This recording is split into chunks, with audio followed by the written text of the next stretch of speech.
Oi, gente, boa noite, tudo bem? Hoje eu vou conversar com o professor Lucas, que trabalha na rede municipal de educação e também nas escolas particulares aqui de BH, e a gente vai falar um pouco aí sobre a redação no Enem, tá?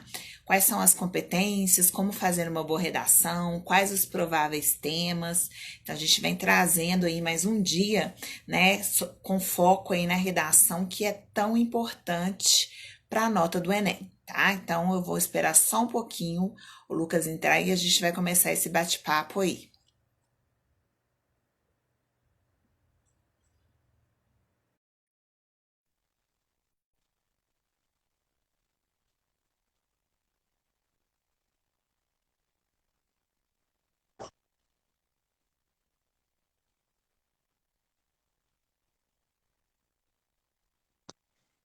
Aguardando aqui a conexão para a gente começar a falar sobre essa questão da redação, né? Tão importante aí no nosso foco, que é o Enem, que é garantir uma bolsa aí de estudos através da prova do Enem, né?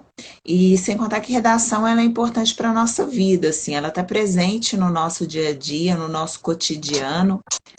Ei, Olá, Lucas. ei, Boa noite. Sabrina, joia? Tudo bem? Tudo bem, e você? Tudo jóia. Gente, então esse é o Lucas, né? Eu vou pedir para ele se apresentar, ele vai falar um pouco com a gente aí sobre a questão da redação no Enem, né? A gente já sabe que a redação ela tem um grande peso aí na prova do Enem, mas tirando essa questão do Enem, a redação ela está sempre presente no nosso dia a dia, na nossa vida, né? Então é importante a gente conhecer aí um pouco das competências, das habilidades que são necessárias para fazer uma boa redação. Então vamos lá, Lucas, se apresenta aí para todo mundo. Ei, Sabrina, um prazer, tá? Obrigado pelo Prazer. convite, foi muito legal. É, Bom, me chamo Lucas, eu sou professor da Rede Municipal de Belo Horizonte, sou professor da Prefeitura e também atualmente estou dando aula no Colégio Batista, e lá no Colégio Batista estou dando aula de redação. Basicamente, eu estou em contato com redação do Enem desde o ano de 2016, sempre trabalhando com isso de alguma maneira, fazendo bastante correção. Quando eu sou do Rio de Janeiro, né? Depois vim para BH, no Rio também trabalhava num colégio que eu ficava bastante na área de redação, então eu tenho alguma experiência aí no assunto já de uns 4 anos, né? E sou formado em letras também, tenho habilitação na área, e é isso. Assim, a partir disso fui desenvolvendo uma experiência com redação aí, já dei aulas particulares também, enquanto eu estava no Rio, e atualmente estou dando aula na prefeitura e no Colégio Batista, então tenho essa experiência aí com redação. E o que você está percebendo de 2016 para cá, Lucas? A redação aí, ela, porque até então ela era um grande choque, né? Os alunos tinham uma grande dificuldade, inclusive, de concluir uma boa redação, de começar a fazer a redação. Você acha que de lá para cá, né, a redação ela está aí se facilitando ao longo dos anos, ou os alunos continuam com esse certo bloqueio até mesmo em relação à redação? Essa é uma ótima pergunta, inclusive. Eu costumo conversar bastante disso com meus alunos, né? Eu costumo dizer para eles, a partir de uma experiência pessoal, que eu preferiria, como aluno de vestibular, 1000 vezes fazer redação hoje, né, no ano de 2020, do que fazer na época que eu fiz, que foi, e não faz muito tempo, né? Eu prestei vestibular em 2010, por exemplo, peguei ali esse período de transição do Enem, que foi uma confusão, né? Muita gente não sabia como ia ser, etc. O que eu costumo dizer para eles? Que antigamente a gente tinha um leque de vestibulares muito grande no Brasil, né? Várias universidades faziam, cada uma delas, o seu vestibular à sua maneira, cada uma delas cobrava uma competência específica na redação, cada uma delas tinha algum tipo de recurso a mais que você tinha que fazer, e você tinha que se preparar em várias frentes, né? No vestibular de antigamente. E hoje, nesse modelo assim, nacional, né, que o Enem permitiu, que viabilizou essa prova mais nacional, a gente tem um direcionamento maior. Até para nós professores é muito mais fácil lidar com isso hoje em dia, porque a gente faz um trabalho completamente voltado para o Enem, e a gente, né, é, meio que desramificou o que era antigamente um leque de opções, né? Atualmente a gente faz o trabalho a partir de um tronco só, não é cheio de detalhes ali. Então, de certa forma, eu costumo dizer aos alunos que eu preferiria fazer redação no vestibular no ano de 2020 do que antigamente, no modelo que a gente tinha de vestibulares, né? Cada universidade organizava a sua maneira. Cada um optava ali por um tipo de texto que ia ser cobrado na redação, por uma linguagem, muitas vezes, né? Então, assim, eu vejo também dessa forma, Lucas, eu vejo o Enem aí como um unificador, um facilitador, né? É lógico. o modelo precisa ser aprimorado em muitos sentidos. A gente sabe que não é um modelo 100%, né? Mas ele é eficaz. Ele é, inclusive, necessário, né? Eu sou um pouquinho mais velha que o Lucas aí. Então, eu lembro de quando a gente tinha que fazer a prova da UFMG, da UEM, da UENG ainda tem, né? Mas ainda a prova da PUC, eram várias provas. E o Enem, ele veio unificar isso tudo e até numa questão financeira também, ele possibilitou. Muitas vezes eu não tinha condições de fazer todas as provas daquele ano, eu tinha que escolher qual prova eu ia me dedicar, né? Porque era mais ou menos R$ 150 a inscrição para fazer uma prova. Então o Enem ele acaba unificando isso tudo, né? É lógico que ainda existem faculdades aí que não trabalham com o Enem, mas já é um ótimo começo e a gente tem que pegar ele e fortalecer esse Enem e fazer com que realmente ele seja válido aí para o maior número de universidades possíveis, né? Ah, com Então, certeza. então assim, ele veio agregar, eu acho que é um fator positivo na educação brasileira aí. Eu acho que é muito mais. A minha leitura, né? Eu acho que é muito mais fácil entrar numa universidade hoje. Eu acho que quando você faz uma prova nacional e você tem a opção de.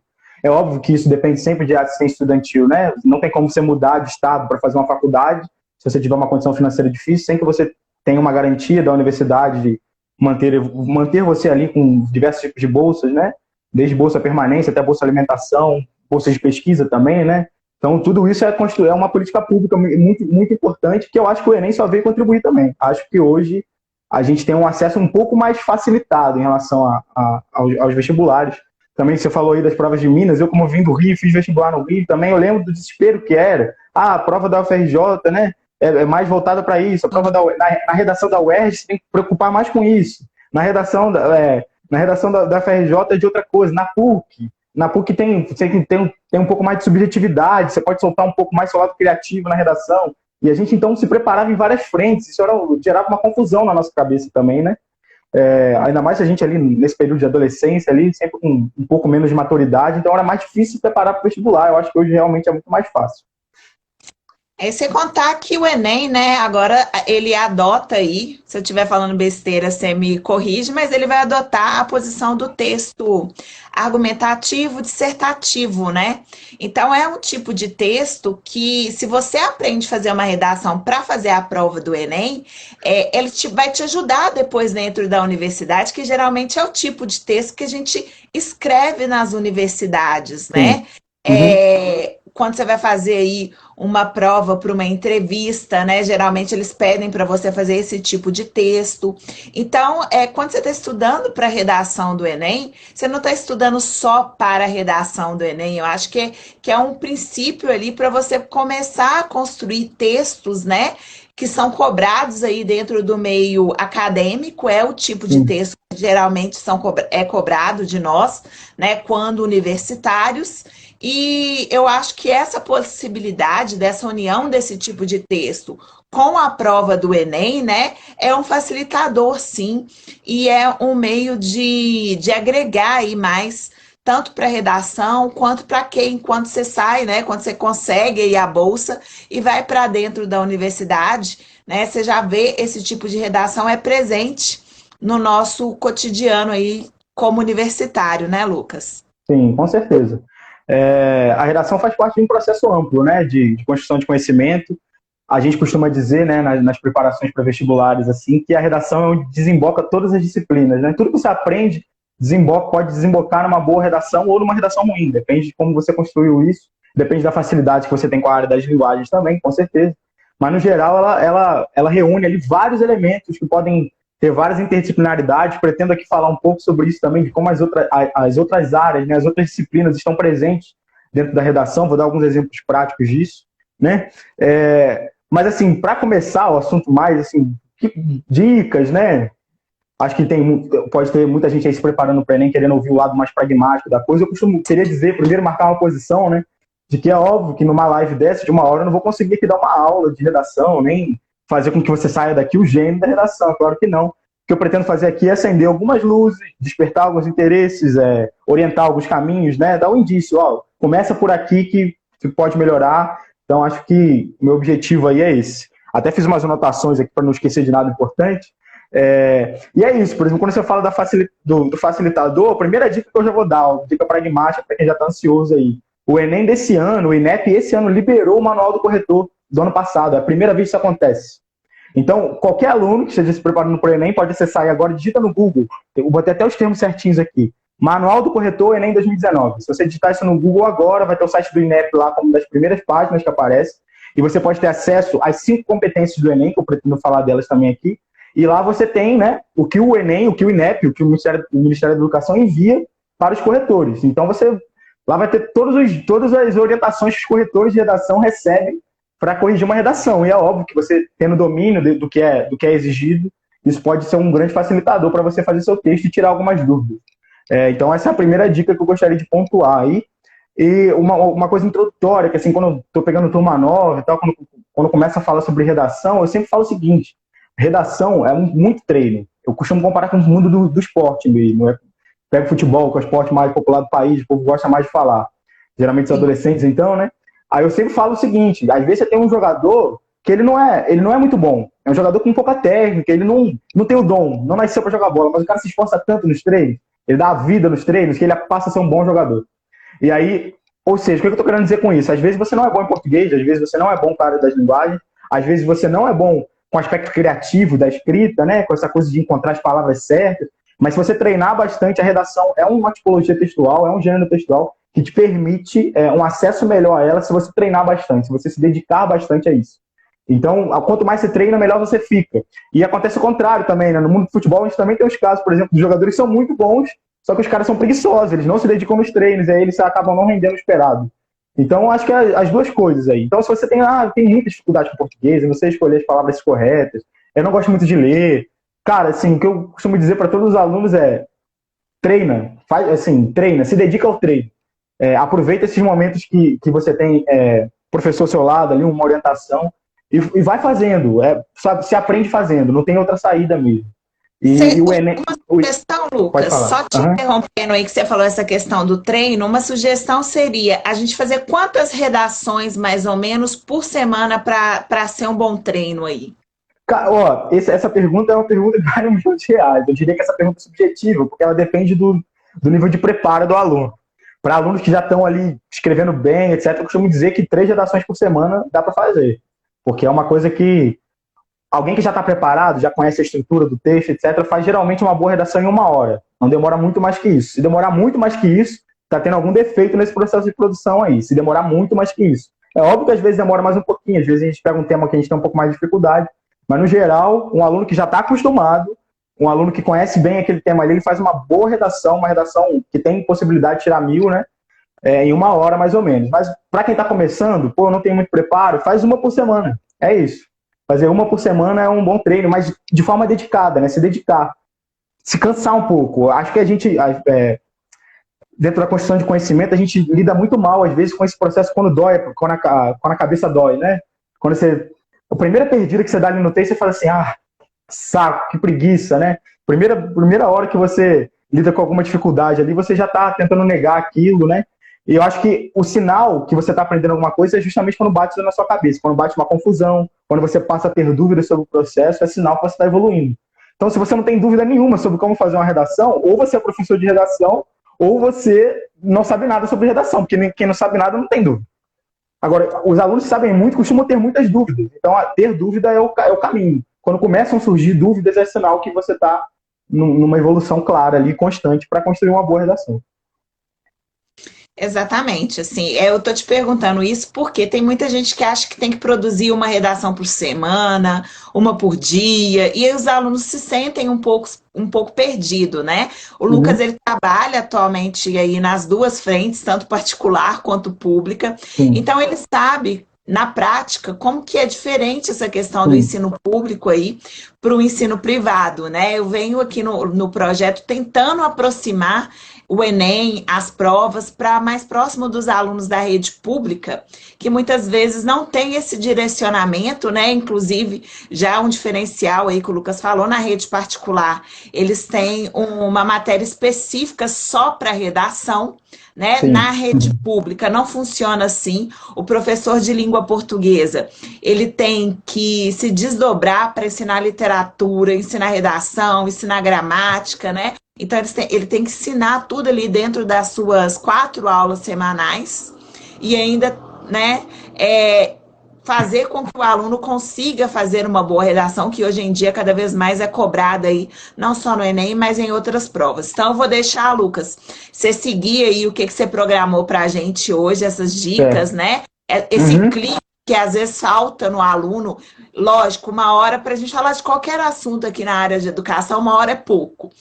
Mas às vezes é o clique que está faltando para o aluno. Olha, não, eu Acender a consigo, luz. peraí. Acendeu a luz, eu consigo É. estudar para o Enem e eu consigo fazer uma boa redação. Deixa eu ali ver de novo essa live e ver o que o Lucas está falando sobre isso, né? Seu fã-clube Uhum. já mandou aí vários abraços para você, tá, Lucas? Só para te falar que estou Que lendo os bom. Um comentários beijo a todos meus aqui. amigos aí que estão acompanhando. Melhor professor de redação. Então, gente, quem está assistindo a live, aproveita, né? Que o Lucas foi super bem recomendado aí por uma Ó. professora muito exigente, por sinal. Então, aproveitem as dicas do Lucas. Então, vamos lá, Lucas. Se eu tiver alguma dúvida ou surgir alguma pergunta aqui nos comentários, eu Certo, sinalizo para você, beleza? certo. Na hora que precisar também dar uma pausa, né? Um minutinho para tomar uma água, a gente vai fazendo Tá. aos poucos. É... Bom, é isso, né? Eu não vou conseguir aqui falar sobre tudo que tem numa redação. Eu preciso de um ano inteiro, né? De 2 horas por semana durante um ano inteiro para conseguir concluir o assunto todo. E aqui eu não vou conseguir fazer isso, obviamente. Então, meu objetivo é acender a luz, né? Eu gosto dessa metáfora aí. A primeira coisa que eu costumo dizer para os alunos também é que redação é chato. É chato. Eu costumo admitir isso para os alunos. Redação é quadrado. É um dos textos mais quadrados, é um dos gêneros textuais mais quadrados que existem. E isso, assim, eu costumo dizer que isso tem um ponto muito positivo, que é o seguinte: fica fácil quando você aprende. Porque como ele é quadrado, é um gênero quadrado que você consegue criar alguns macetes dele, quando você passa a fazer sempre, você cria algumas coisas que tornam aquilo fácil. Então não é como, por exemplo, o insight criativo que você tem para escrever uma poesia, por exemplo. Você não precisa disso para escrever uma redação. É muito mais quadrado, você tem ali uma circularidade muito maior do que você tem que fazer, então você lida com isso de forma mais tranquila. Isso é uma primeira coisa que eu costumo dizer aí para os meus alunos, que é chato mesmo. Até costumo comparar com o seguinte: pegando outros gêneros argumentativos, eu costumo dizer o seguinte: você pega um artigo de opinião, por exemplo, que é um gênero muito famoso, que a gente lê em várias colunas, né? No mundo virtual hoje a gente tem vários colunistas aí que escrevem um artigo de opinião. Às vezes a gente lê crônicas, né? Crônicas argumentativas que tratam sobre algum assunto polêmico. E aí, pegando esses três, assim, os três gêneros: dissertação argumentativa, redação do Enem, o artigo de opinião e a crônica argumentativa, eu costumo dizer o seguinte: que a dissertação argumentativa é aquele seminário que o professor passa para você. É o mais chato, porque tem um nível de formalidade, tem um nível. A redação não permite não permite coloquialidade, redação não permite muitas figuras de linguagem, redação não permite muito uso criativo da sua linguagem, ela é meio quadrada. Então é um seminário que se apresenta para o professor, se apresenta ali meio sério, etc. O artigo de opinião parece mais uma palestra. Só para vocês entenderem do que eu estou querendo dizer. Ele parece mais um palestrante, né? Imagina uma palestra. Nessa palestra, o cara às vezes pode fazer uma piadinha, ele pode falar de um jeito irônico, ele pode fazer. Ele tem algumas saídas ali criativas para construir essa palestra. E a crônica argumentativa é uma conversa de bar, é aquela coisa descompromissada, né? Você vai escrevendo ali o que vem na cabeça, você está ali com 5 amigos reunidos conversando sobre algum tema, e o que sair, saiu. Não tem um compromisso com convencimento, né? Você vai escrevendo. Então, eu costumo dizer isso para abordar a redação dentro desse conceito de que é chato, é quadrado, tem muitas formalidades, não permite, por exemplo, sei lá, que você use um diminutivo, né? Você está fazendo uma crônica, você pode usar um diminutivo. Você está fazendo um artigo de opinião, você pode usar de forma irônica, alguma hora, um diminutivo. Numa redação você não vai fazer. Redação é um texto mais quadrado. Agora, isso também é um facilitador, isso que eu gostaria de pontuar aí de início. Rapidamente, os 5 critérios do Enem, não posso deixar de falar disso.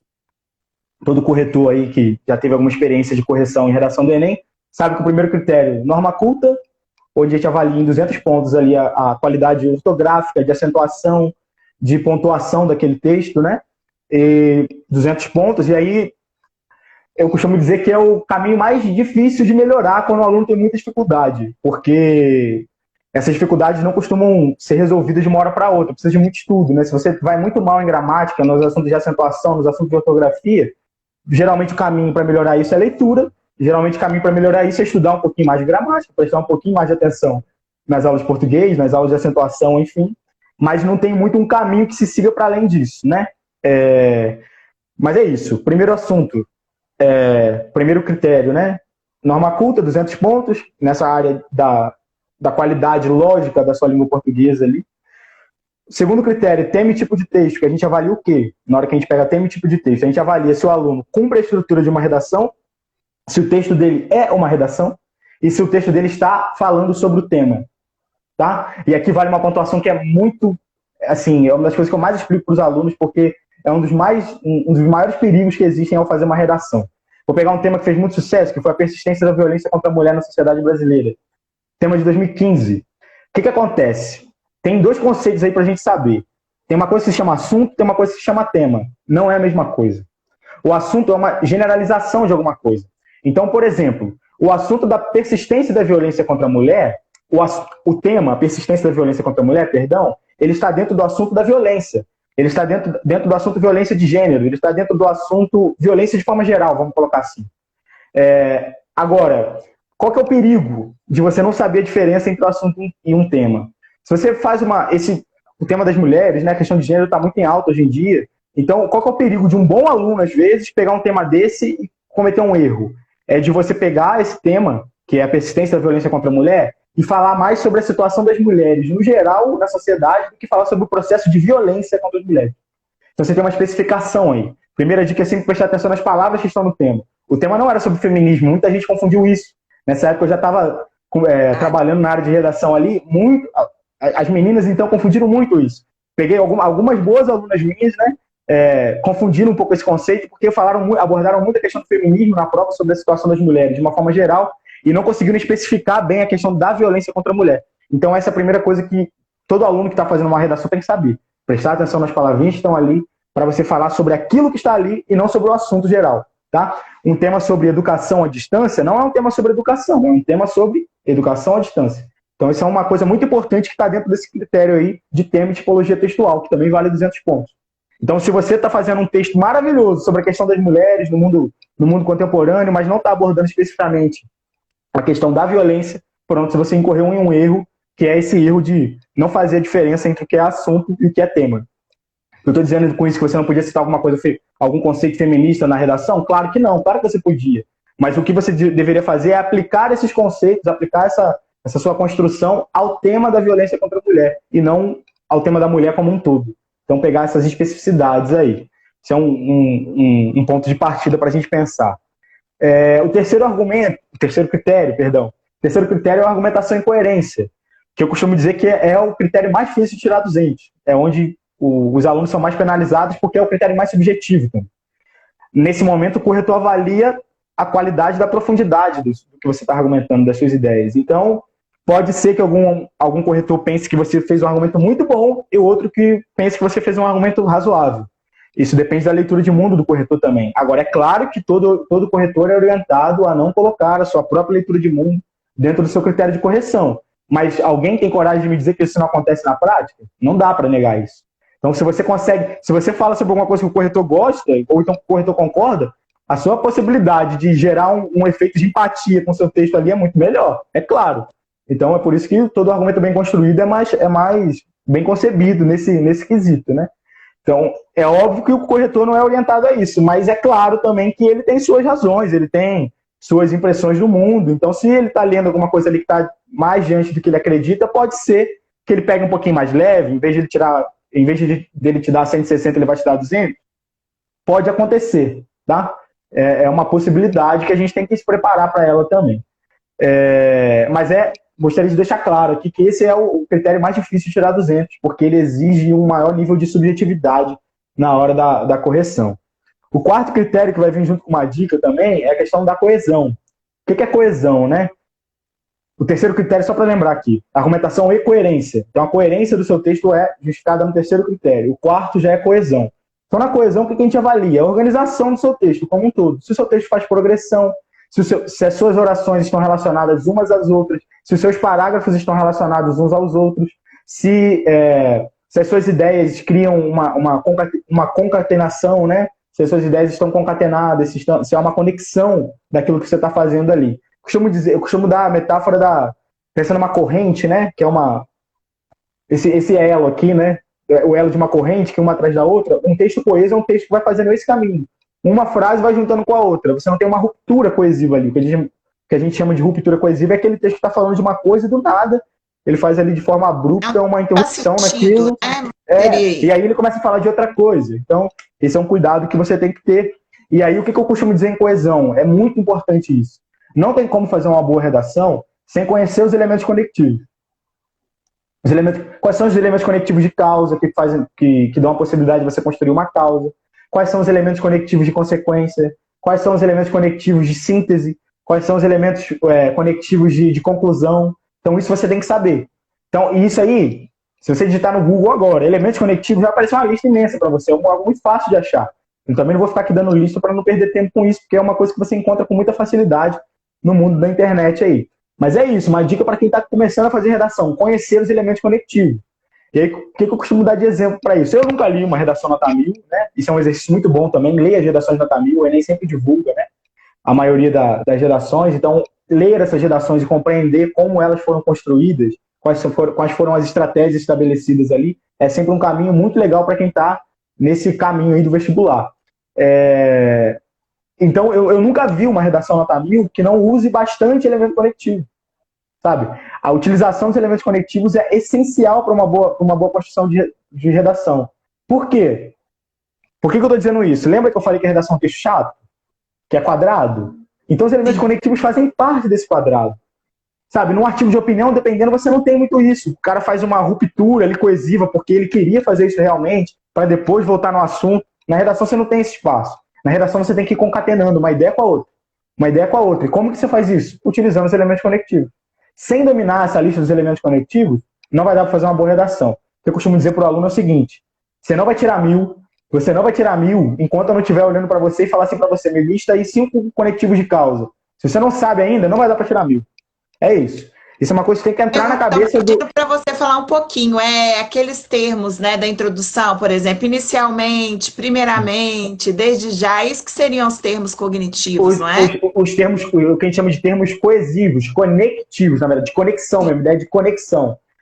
São esses termos, isso porque, uma vez que, já que, porém, dessa forma, nesse sentido, dessa maneira, portanto...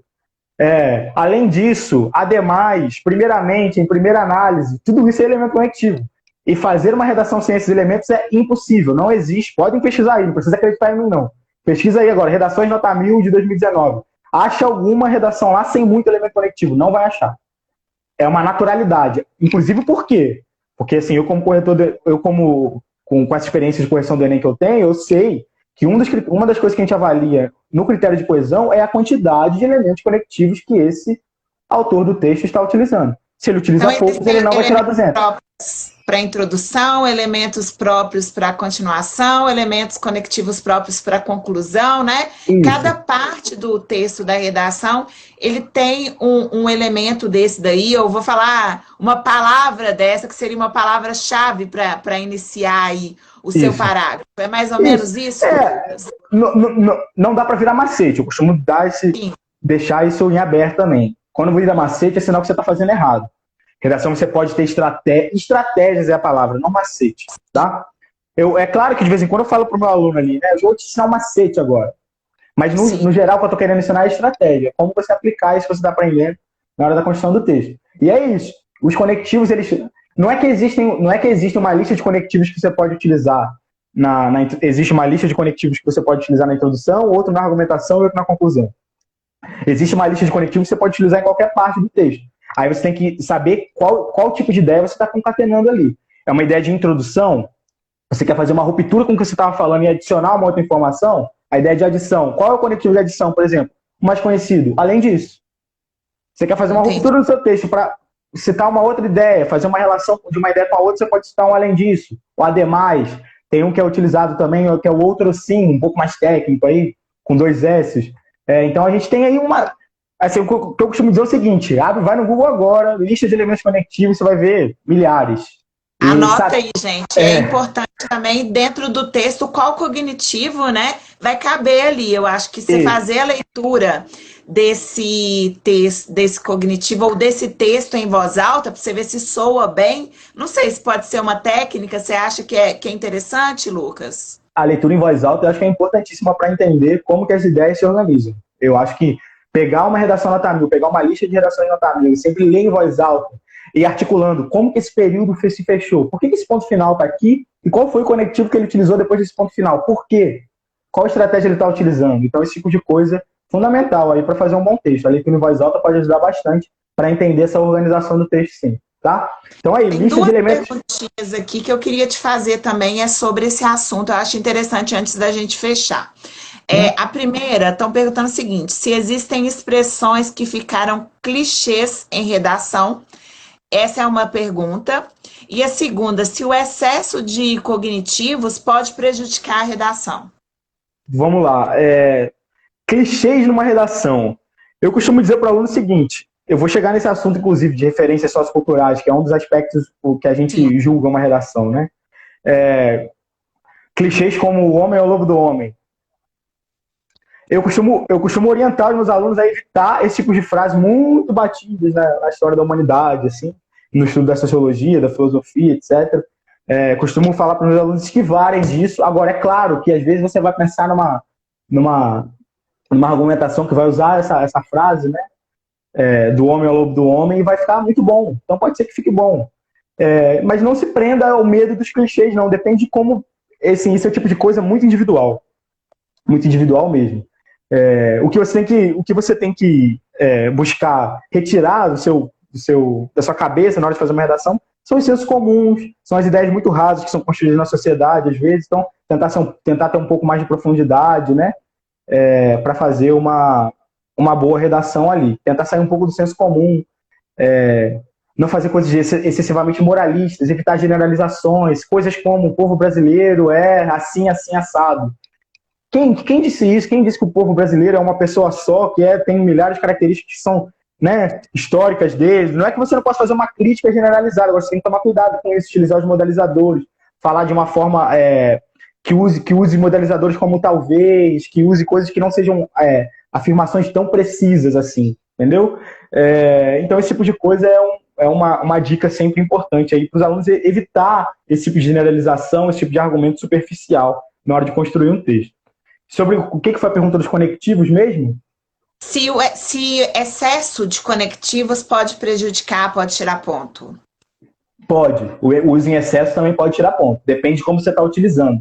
E aí, nesses casos, eu prefiro, Sabrina, não dizer assim, faz isso ou faz aquilo, porque eu preciso ver, nesse caso, eu precisaria ver primeiro o texto desse aluno, né, desse autor. Então, são casos que a gente tem que identificar caso a caso, não dá para fazer uma generalização. Agora, você não pode usar nem pouco, nem a toda hora, nem muito, né? Então, isso aí é uma coisa importante também. Outro aspecto da coesão, dica pragmática aí para quem está ansioso para receber. Um bom parágrafo nunca tem um período só. Tá? Pode ler aí, pode procurar também. Procura as redações nota 1000, vê se você vai achar alguma redação nota 1000 que tenha um parágrafo que tenha um único ponto final. Não existe. A gente é orientado objetivamente na correção do Enem a descontar pontos de parágrafos que estejam construídos em um único período. Para quem não lembra o que é um período é aquilo que termina no ponto final, para explicar de forma bem prática. Tá? Um período pode ter, por exemplo, 3 orações. Para quem não lembra o que é oração é aquilo que possui verbo. Então, eu corri, andei e jantei. Você tem 3 orações aí, mas você tem um período só. Você só tem um ponto final. Tá? Então, um parágrafo do Enem nunca pode ter um único período. Nunca faça isso. Se você está fazendo isso, você está cometendo um erro crasso de coesão aí. Tá? Então, uma dica que fica aí pragmática também para quem está aprendendo alguma coisa, né? Buscando alguns elementos. Deixa eu ver aqui nas minhas anotações. Sobre coesão, acho que já foi, desses elementos conectivos. E agora, também, o último critério, que é o critério da proposta de intervenção, que é uma novidade do Enem, né? E aí tem aquilo que a gente estava conversando no início, né, da live, sobre a valorização que o Enem dá para algumas outras áreas. O Enem valoriza alguns aspectos da cidadania, né? E por que existe a proposta de intervenção no Enem? Tem uma justificativa para isso, né? Eu costumo explicar isso aos alunos também, porque eu acho que quando o aluno sabe por que ele está fazendo aquilo, ele faz com um pouco mais de vontade, ele entende melhor o que ele está fazendo, né? O Enem é uma prova que ele se dispõe a valorizar conceitos de cidadania. Então, quando ele cobra a proposta de intervenção para um aluno no Enem, ele está querendo saber se aquele aluno, se aquele estudante, além de interpretar a realidade, ele sabe agir sobre a realidade. Há uma diferença aí. Você pode ser um ótimo leitor crítico da realidade, mas ser um péssimo interventor da realidade. Então, o Enem quer construir assim, as duas coisas ao mesmo tempo. Qual é a sua capacidade de olhar para um problema e resolver aquele problema? Eu não gosto muito da palavra resolver, porque isso fica um pouco pretencioso demais e dá uma pressão no aluno, né? O aluno não tem que sentir a pressão de resolver o problema. Eu costumo dizer para Mas ele o dá um seguinte: direcionamento ali, né? isso. Direcionar para Qual é um resultado. isso. O conceito ali é intervenção. Então, como você pode intervir no problema? Aí eu costumo utilizar a palavra amenizar. Pronto. Dá para respirar depois disso, né? Porque às vezes nem um TCC vai ser capaz de direcionar um tema para uma resolução daquele problema. Quanto mais um texto de 30 linhas, em média, né? Então isso não pode acontecer. Realmente ficar com essa pressão de resolver o problema na proposta de intervenção, não é isso que você tem que sentir. Você tem que olhar para aquilo que você argumentou, qual é a problemática que eu estou encontrando aqui e encontrar uma maneira de agir sobre isso que você encontrou como um problema, tá? E aí, dica pragmática também, mais uma para os alunos que estão aí acompanhando. 5 elementos para proposta de intervenção, nunca esqueça isso. A gente avalia isso, tá? Toda proposta de intervenção 200 ela tem 5 elementos, que são agente, quem que vai fazer essa proposta, ação, o que será feito, viabilização, como será feito, né? O meio, o modo como será feito, finalidade, que é o para que será feito, para que vai ser feito isso, e o último e um dos mais importantes é o detalhamento. Muita gente esquece de fazer. O detalhamento é praticamente qualquer informação a mais que você dá sobre um desses 4 elementos anteriores. Visualizaram bem? Eu tenho agente, ação, viabilização e finalidade. Eu tenho que fazer esses 4 elementos. Depois de fazer esses 4 elementos, eu tenho que procurar uma informação a mais que eu vou dar sobre um desses 4 elementos. Certo? Então, por exemplo, um exemplo prático para entender.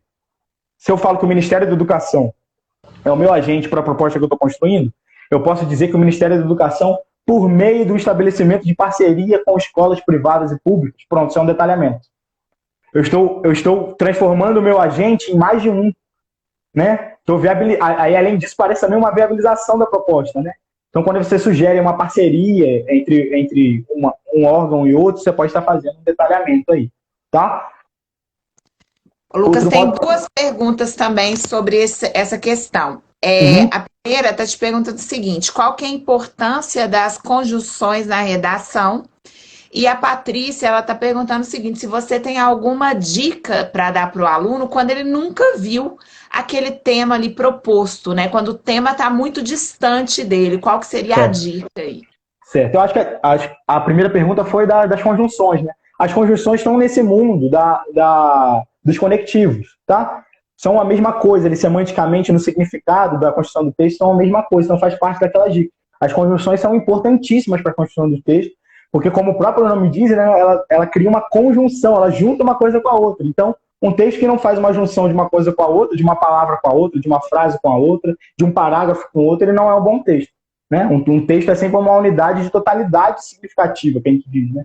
Então ele tem que construir um sentido geral. Se ele constrói vários sentidos ao mesmo tempo, de forma balançada, assim, fica aquele fluxo de informações tão alto que a gente não chega nem a dar conta do que está acontecendo.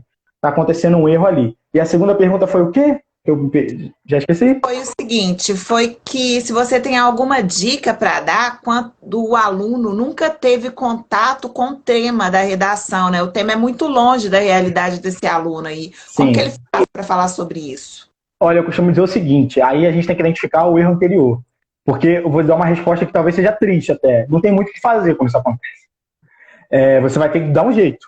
E aí o que eu costumo dizer? Quanto mais você cria leitura de mundo sobre tudo que está à nossa volta, mais você tem condição de tirar um argumento ali, tirar o coelho da cartola na hora H. Mesmo que você não tenha um conhecimento profundo sobre alguma questão. Entende? Então, a leitura, assim, estar atualizado sobre tudo que está acontecendo no mundo é uma ferramenta importantíssima para todo aluno que está se preparando para fazer vestibular. Eu acho que diria para qualquer ser humano, né? Não é só para isso. Acho que mais Fazer ainda um para quem está texto se mais preparando para fazer curto vestibular. seria o caminho,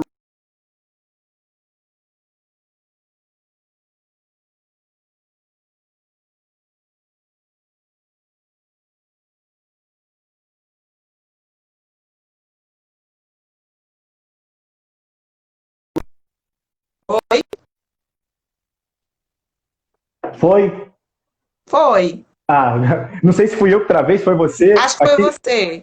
Ah, Porque aqui enfim. não travou, não. Ô, Lucas, Ah, fazer um texto mais curto talvez seria uma dica nesse caso. Vamos supor, eu não sei, não tenho propriedade daquele assunto. Será que se eu colocar ele em 25 linhas, eu vou me dar melhor ou não, não? não, você é bem objetivo. Não é uma estratégia, porque o Enem cobra de 25 a 30 linhas. Então, o texto, eles são padronizados em tamanho. Sim, Aí tem gente que vai falar assim, eu posso fazer uma letra um pouco maior, né? Eu costumo dizer que assim, não tente enganar o corretor. É muito assim, o corretor já vai com preconceito pro seu texto na hora que você vê que o aluno fez uma letra gigante para valorizar o espaço ali da sua redação e ele já vai com uma certa preguiça do seu texto. Então não tente fazer isso. É tentar se virar mesmo. O que você tem de conhecimento? Alguma coisa dá para aplicar a esse tema. Não é possível que você não consegue encontrar nada. Então faça perguntas ao tema. Eu até chegar nesse ponto aqui agora. O que é um caminho para fazer sim. uma boa argumentação? Vamos falar sobre isso agora. Acho que isso é um aspecto muito importante da redação também. Até anotei aqui para não esquecer. Vamos pegar o tema do racismo, que foi há pouco tempo também, se não me engano, o tema de 2018.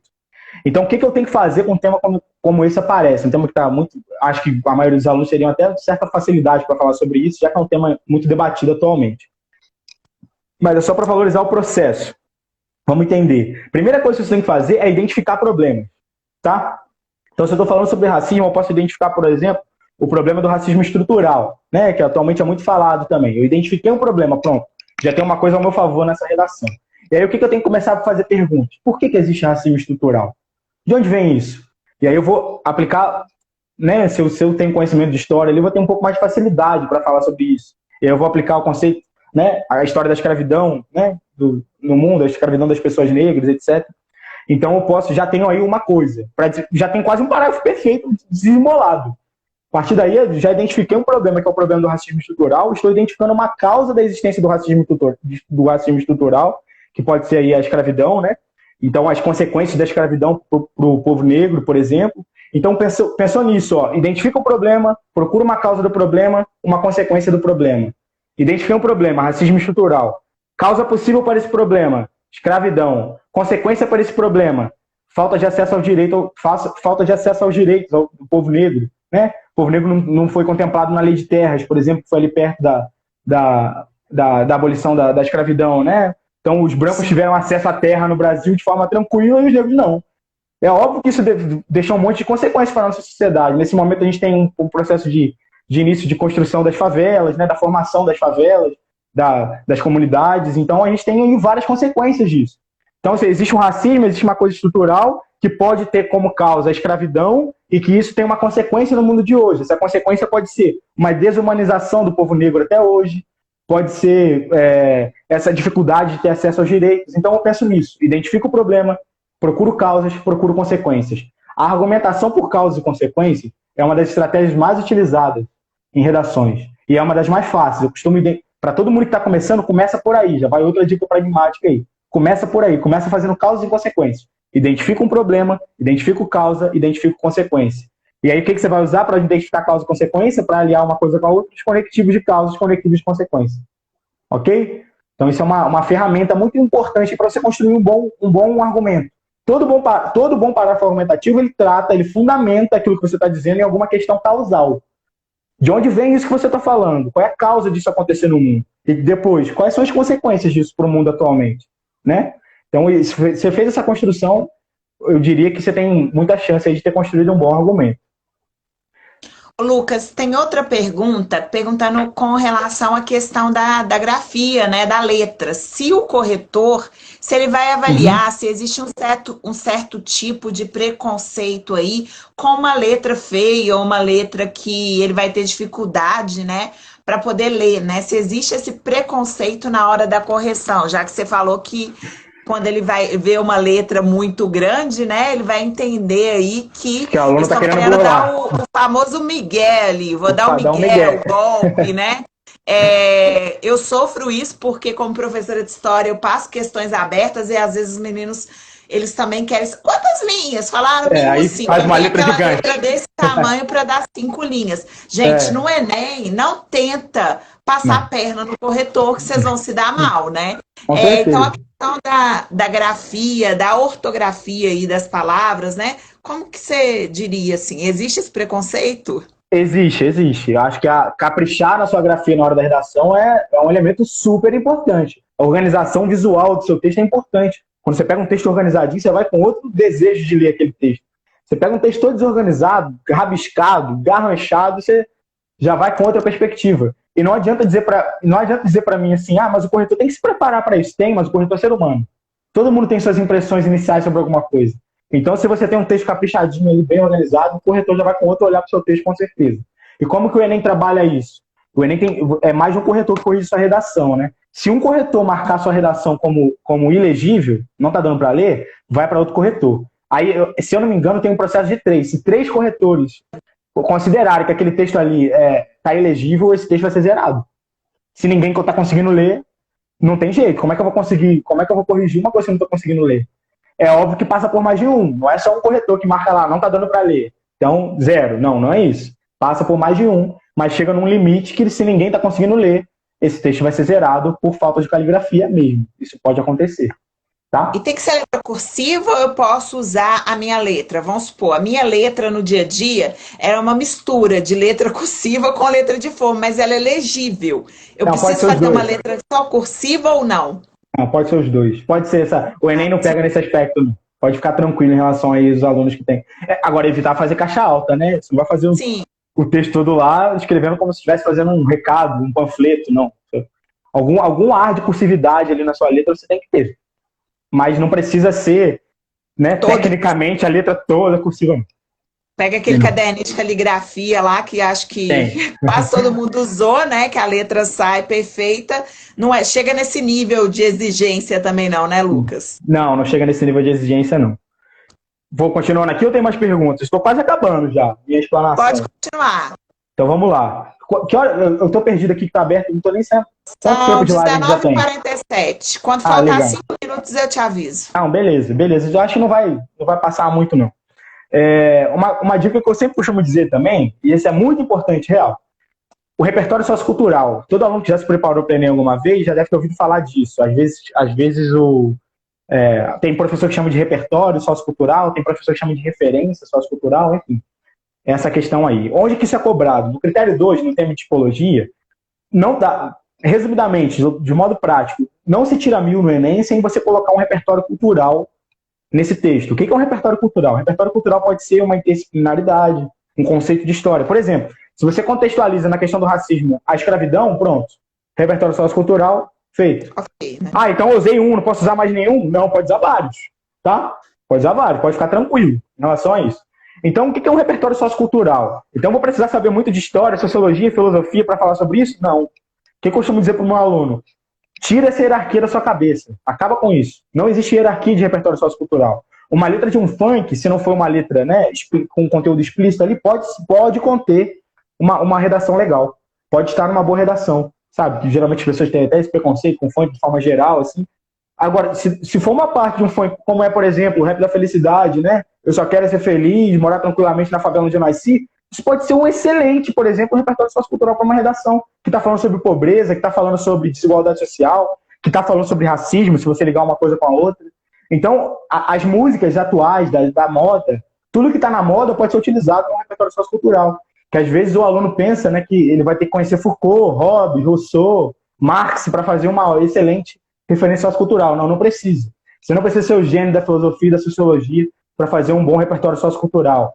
O mundo das séries está em alta aí hoje em dia, né? Quase todo mundo vê série hoje em dia, utiliza alguma série, né? As séries médicas, por exemplo, sempre tratam de várias questões, desde violência psicológica, tratam de questões raciais também, tratam de questões como o processo complexo que é a doação de órgão, que é sempre um possível tema também, por exemplo.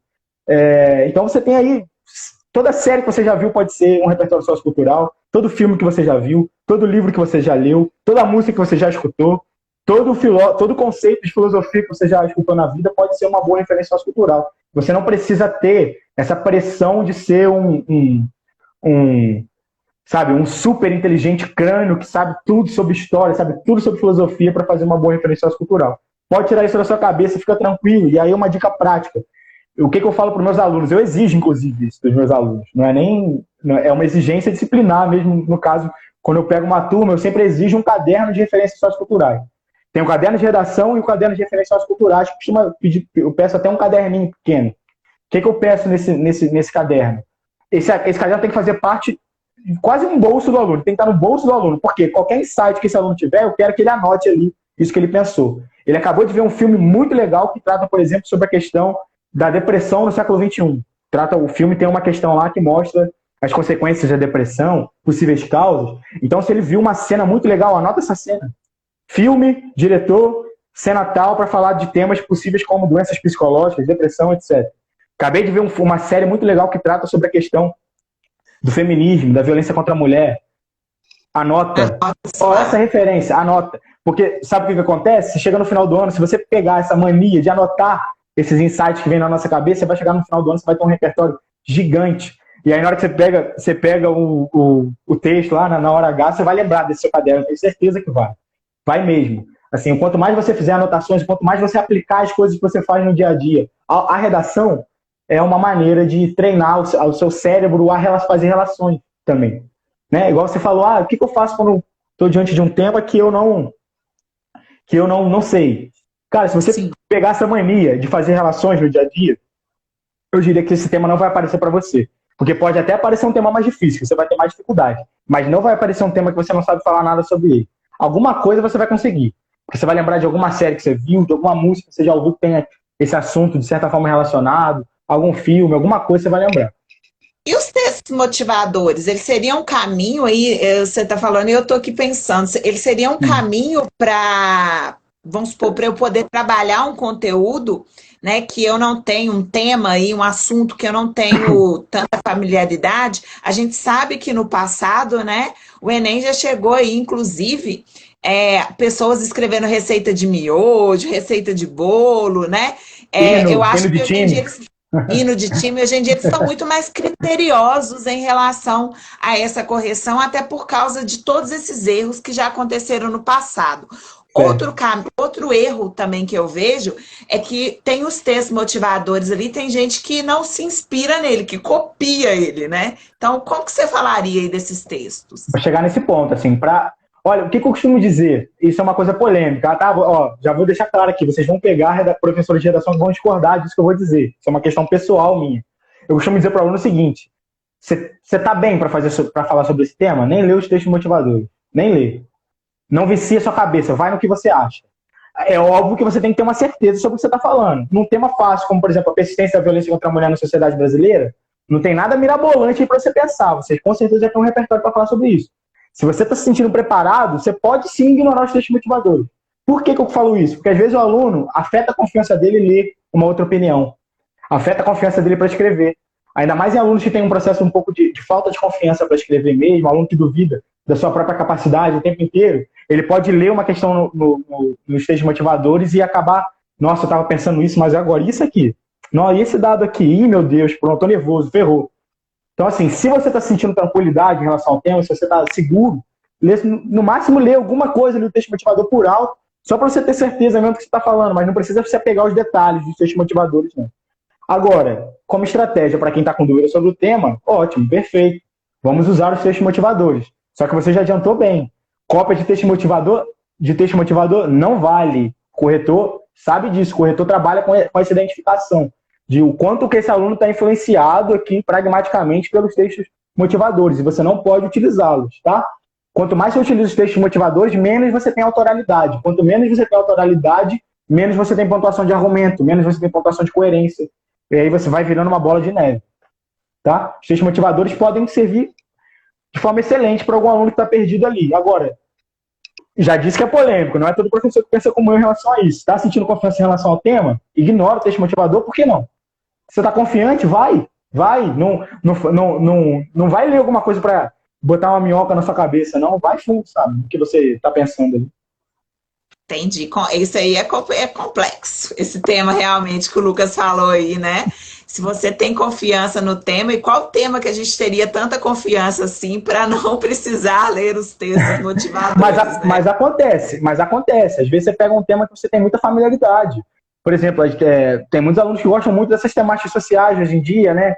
A questão da LGBTfobia, a questão racial, a questão de gênero. Então, se o aluno se ele acha que, se ele compreende que ele tem um bom preparo para falar sobre aquele assunto, se ele está entendendo quais são os conceitos que estão no tema, assim, deixa de ler completamente textos motivadores, não, mas de repente lê um trecho só para você se localizar ali, não precisa ficar ali examinando o texto motivador, tirando todas as informações que estão ali para ajudar no seu texto, não faça isso, porque isso pode prejudicar a sua confiança de escrever.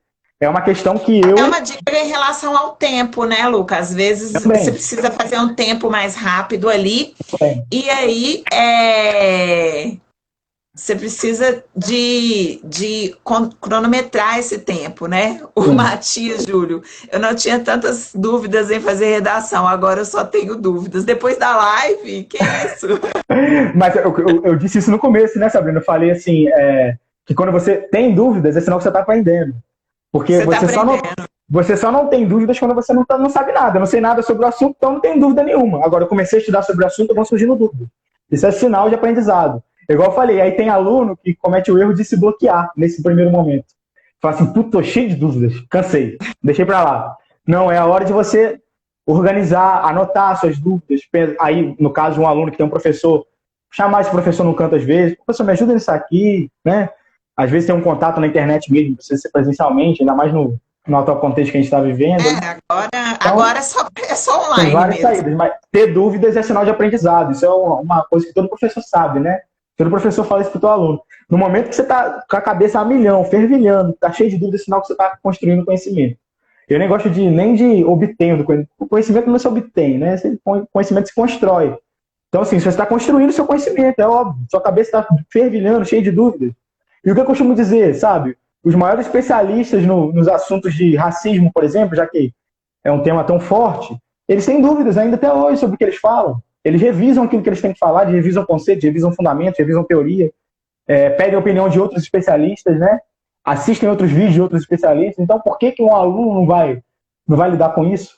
Sabe? Eu costumo dizer isso, professor, tem muita dificuldade para escrever. Eu costumo dizer assim, o que eu costumo rebater para esse aluno, até de forma direta, eu falo assim, Machado de Assis também tinha, sabia?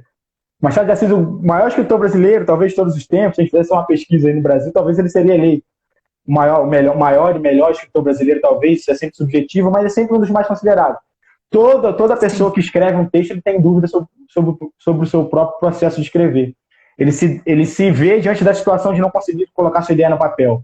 Essa coisa do professor, tá tudo na minha cabeça, mas eu não consigo colocar no papel.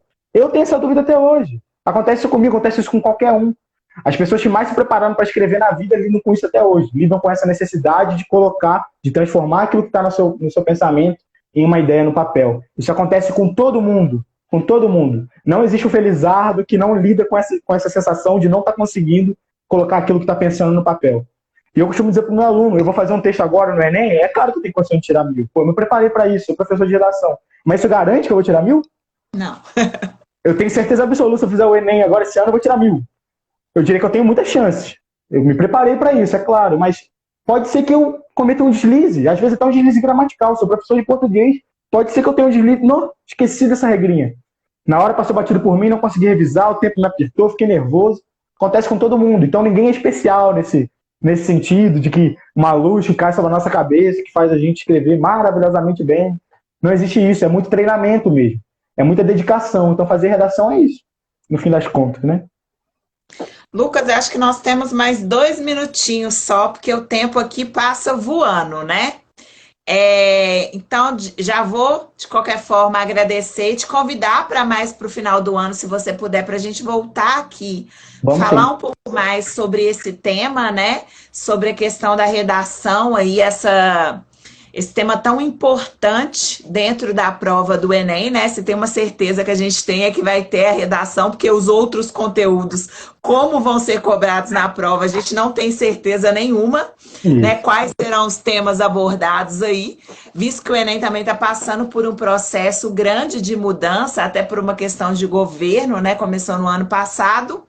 Então, eu quero te agradecer e te pedir aí se você tem alguma coisa para finalizar, né? Quem está acompanhando a live vai ficar salva no meu feed e eu vou também disponibilizar lá no YouTube.